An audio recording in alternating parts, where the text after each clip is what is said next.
Maintenant, je voudrais vous dire quelques mots à propos des adjectifs ordinaux. Les adjectifs ordinaux, aussi appelés les nombres ordinaux, indiquent l'ordre ou le rang. Pour former un adjectif ordinal, nous prenons un nombre et nous y ajoutons la terminaison iem, i, e accent grave, m, e. Par exemple, prenons un nombre 100. Ajoutons-y iem et voilà un adjectif ordinal centième. Si le nombre a un e à la fin, par exemple 12, nous enlevons ce e et de nouveau nous ajoutons iem, douzième. Nous avons seulement quelques exceptions. Pour un, nous avons premier. Nous pouvons dire deuxième et parfois second. Pour 5, nous disons cinquième. Il y a un U qui apparaît. Et 9, nous transformons en neuvième.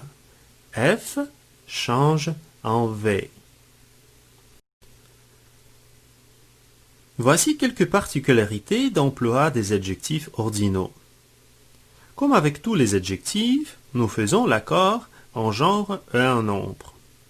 Par exemple, le premier jour, la première semaine, les deuxièmes années.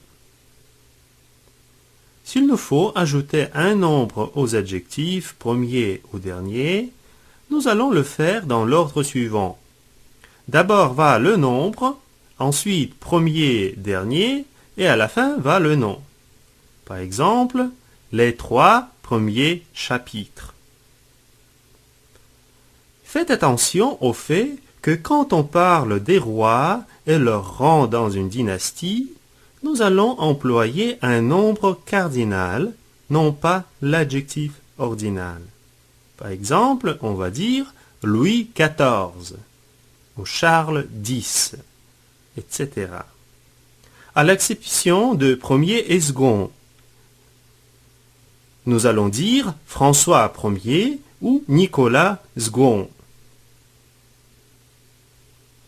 J'aimerais vous faire noter comment les adjectifs ordinaux sont abrégés. Très souvent, nous allons abréger les adjectifs en écrivant un chiffre et ensuite un petit e au-dessus. Par exemple, pour premier, nous écrivons 1 et un petit e, etc. Remarquez que l'abréviation de l'adjectif est aussi variable. La première année, les premières années.